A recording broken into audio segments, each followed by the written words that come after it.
All right, welcome to Criminals Hate Me. It's the podcast that criminals don't want you to hear. And today, I'm going to be trying to answer the question of why geofencing has not solved the Noah Presgrove case. As a lot of you know and may have seen lately, geofence warrants are a big topic right now in the news, just in the last few days and the last week. And there was some court rulings about them, and Google has given their ruling on what's going to happen in the future with geofencing. And if you don't want to read all these articles here, basically what I'm going to do is just kind of sum it up of what is going on with all this information here. That way you ain't got to read it all. I'm just going to give you a quick little summary of what's going on with geofencing. So the problem with geofence warrants is just like the guy who created Google Maps. He said that geofence warrants are basically fishing expeditions, and we'll go into more detail here in a minute. But you know, this picture is self-explanatory. You know, when you're on a fishing expedition, that's not a good thing when you're law enforcement. You know, I know you guys up in Oklahoma, you love fishing, but we don't need to be mixing fishing expeditions with law enforcement. And geofencing warrants, they're way too broad, and that's what the courts have just ruled recently. And when geofencing warrants first came about, Google employees initially thought that law enforcement would be seeking data on specific people, and that did not happen. So,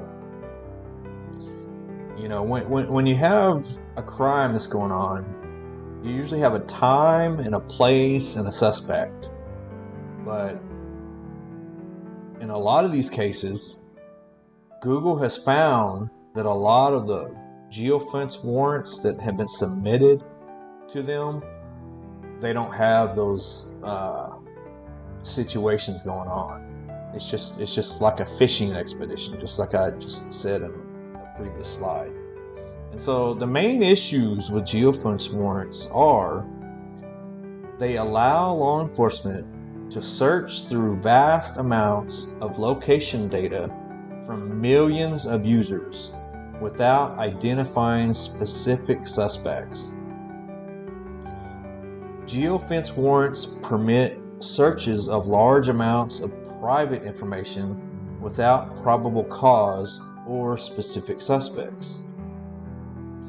So basically, if geofence warrants are allowed to keep going, cops can basically just say, hey, give me the info of all these people that were in this whole city block, in this public place. You know, I need all that info. I don't know who I'm looking for, but we're going to go through these hundreds of people potentially that went through there. No telling what they were doing. Maybe they were just driving by or walking by, or maybe they went to a restaurant to eat, or maybe they went to the bathroom, or maybe they went to go visit their boyfriend or their girlfriend or whatever. But if they went through that area that law enforcement wants to look at, now if law enforcement gets this geofencing warrant, now they're open to law enforcement being able to look at all of their private data on their phone, where they've been, what they're doing, what they're looking up, who they're texting, you know, all this crap just because you're in an area where law enforcement is doing this fishing expedition. And so basically, these warrants are akin to the general warrants that the Fourth Amendment was designed to prevent. So we all know what a search warrant is. It's very, very, very specific. Like, hey, this is my suspect. His name is John Doe. He was at this restaurant, at 10 p.m. and he's suspected of robbing the place. That's a very specific search warrant. But geofence warrants are not specific. So they can just say, I want all the data within a square block of that restaurant. And then so it brings in 50 other people who didn't commit a crime, but now they're part of an investigation.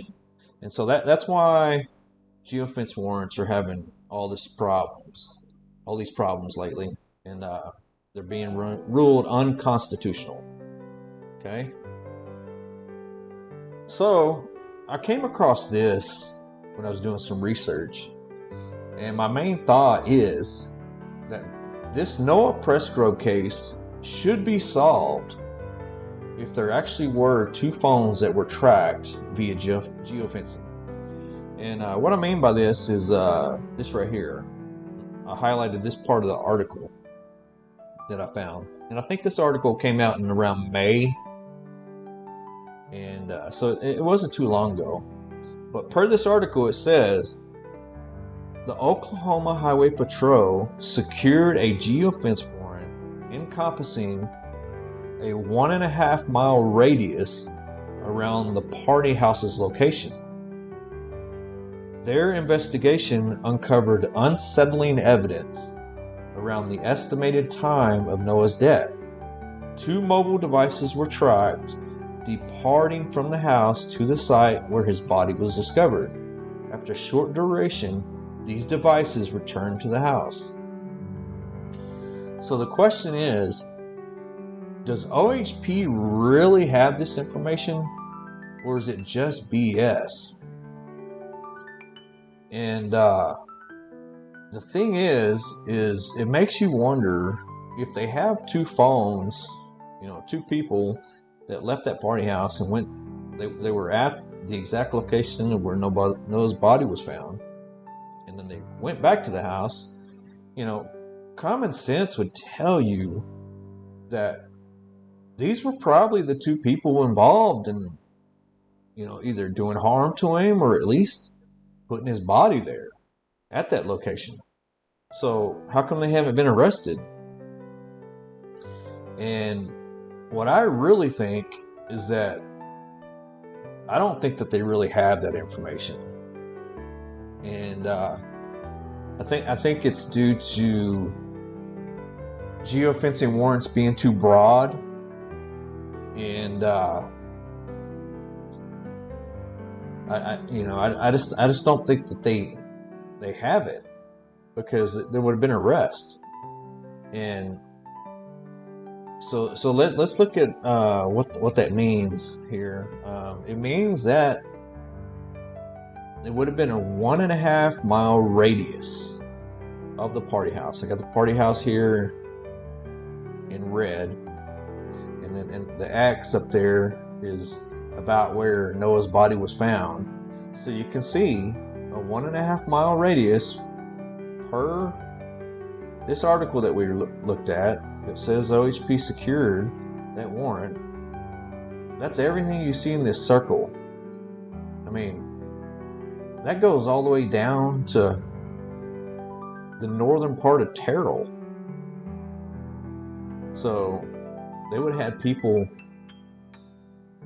just that live in Terral, that are just going about their own business, that are being looked at if they possibly left Terral and headed north, past where that body was, or past where the party house was. And this is why geofencing is such a big topic right now with privacy. because I mean, this is a huge area here, 1.5 mile radius all around that party house. I mean, and supposedly they only found 2 people. I mean, it's just, to me, it doesn't really add up. I mean, I guess it depends on the window of time that they requested the geofence warrant, if they really did. But, as we know, there's lots of speculation, before the autopsy and the 911 calls came out. There was lots of speculation of what the timeline was in this case. And so no one really knows when Noah actually died, So, really, OHP just had to kind of guess, probably. And when they were requesting those warrants, I'm not sure what time they gave, but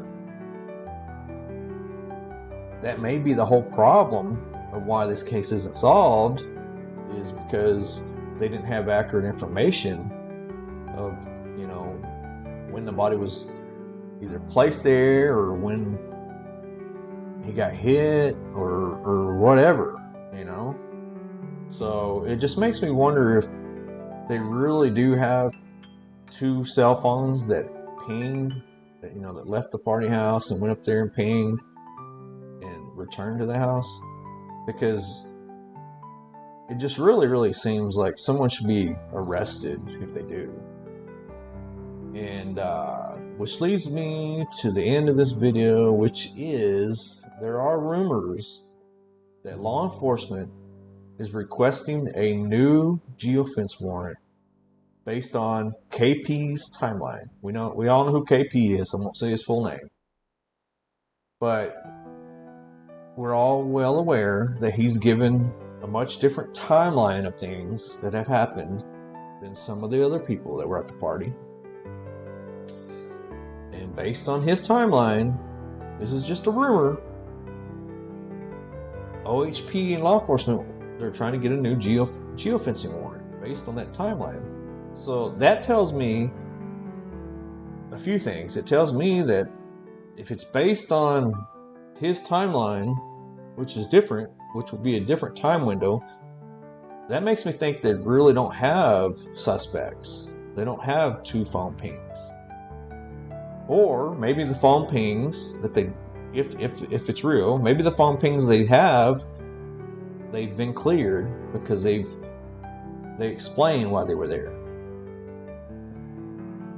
But, based on this different timeline that he's given, it seems like they want to go down, they want to go back further to a different time window so that they can see who was in the area at a different time, based on KP's timeline.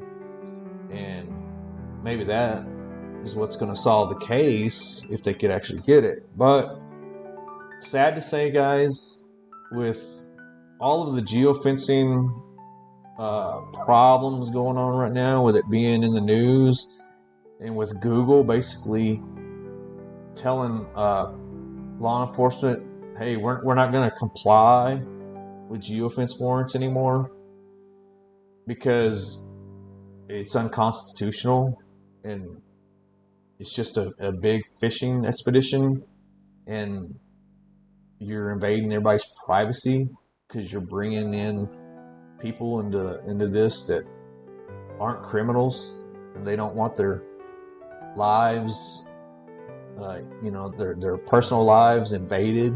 They don't want their privacy invaded. They don't want police having, full go to look at everything on their phone and everything they've been doing just because they were in a certain area at a certain time. When police don't even know who they're looking for. So based on all of that, I think law enforcement, if they are requesting a new geofence warrant, I think they're having a lot of problems getting it. And this is probably why the case isn't solved. Because I think that phone data would be the number one thing that would solve this case. But honestly, I don't think they have it. So anyways, guys, thanks for watching. Criminals hate me. And remember, it is the podcast that others do not want you to hear.